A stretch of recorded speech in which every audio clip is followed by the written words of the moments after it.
मस्तक पर ले लिया, माथे पर ले लिया, पिया नहीं।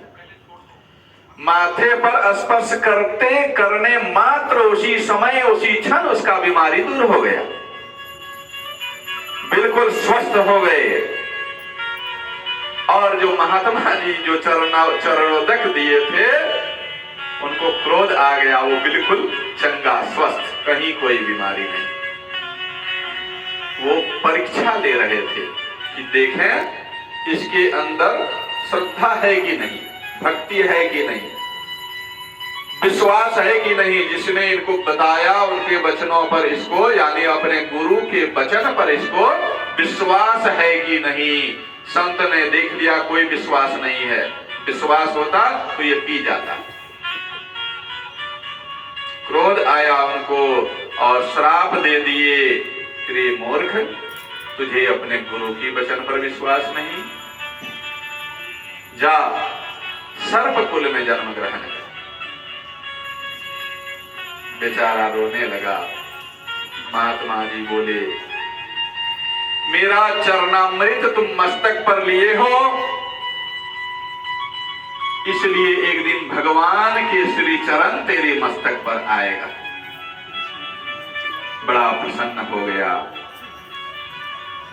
वही राजा काली नाग बनकर आए हुए थे और वही मुनि का आशीर्वाद था, संत का आशीर्वाद था कि आज स्वयं अनंत कोटि ब्रह्मांड नायक परब्रह्म परमात्मा भगवान श्री कृष्ण काली नाग के मस्तक पर अपना चरण स्पर्श किए। हाँ जी, अगर भगवान का चरण मिल जाए तो इससे अधिक और कुछ है क्या? भगवान को ही पाने के लिए तो जन्म जन्मांतर ऋषि मुनि मनीषी लोग ध्यान लगाते हैं, तप करते हैं, परिश्रम करते हैं भगवान को पाने के लिए। वह भगवान का चरण आज काली नाग के मस्तक पर आया। काली नाग उद्धार हो गया, धन्य हो गया काली नाग का जीवन। सज्जनों, भगवान की कृपा यदि श्रद्धा हो, विश्वास हो तो बहुत सुगम है। यदि विश्वास में कमी आई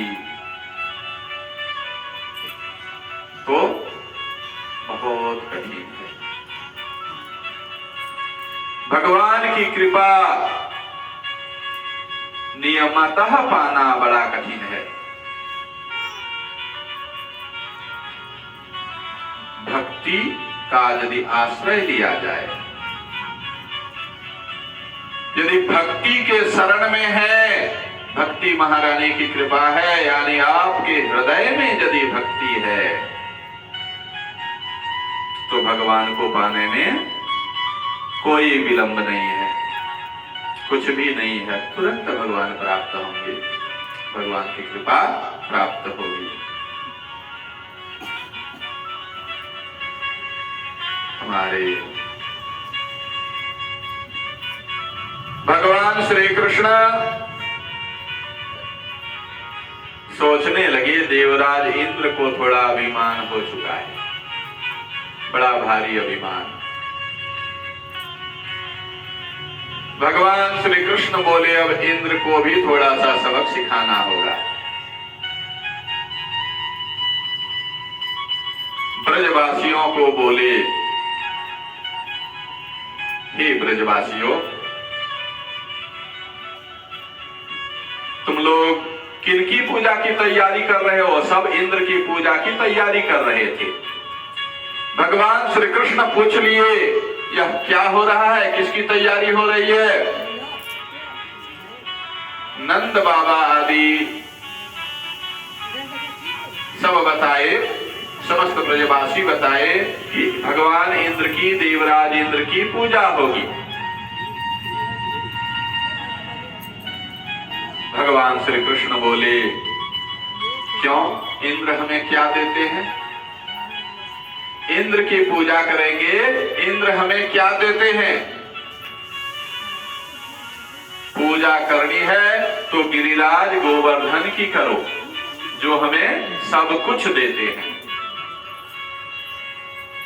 हम लोगों को जो कुछ प्राप्त होता है वह गिरिराज गोवर्धन की कृपा से होता है, इसलिए गिरिराज की पूजा करना चाहिए, इंद्र की नहीं। और भगवान श्री कृष्ण की बातों पर सभी ब्रजवासी आ गए,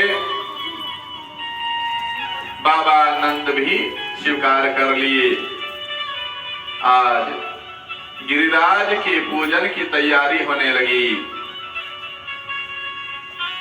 56 भोग बनाया गया जी, 56 भोग बनकर तैयार हुआ। सारे ब्रज की गोपियां बड़े बड़े परात में 56 भोग सजा सजा कर, सब बच्चे से बूढ़े तक चले हैं गिरिराज की पूजा करने। गिरिराज गोवर्धन के पास पहुंचे। सखाओं ने कहा, हाँ रे कन्हैया, पूजा कौन कराएगा? इसके लिए एक पंडित जी चाहिए। पूजा जब होती है तो एक पंडित जी का जरूरत है। तो तुमने भोग तो बनवा लिया, पंडित जी को तो न्योता ही नहीं मिला, पंडित जी कहाँ है? कन्हैया बोले, आ रहे हैं पंडित जी, आ रहे हैं, चिंता मत करो। और हमारे भगवान श्री कृष्ण ही पंडित जी बनकर एक अंश में आ गए। आज स्वयं भगवान श्री कृष्ण पंडित जी बनकर आ गए। अब सारे सखागण देख रहे हैं ये पंडित जी और कृष्ण में ज्यादा अंतर नहीं लग रहा है।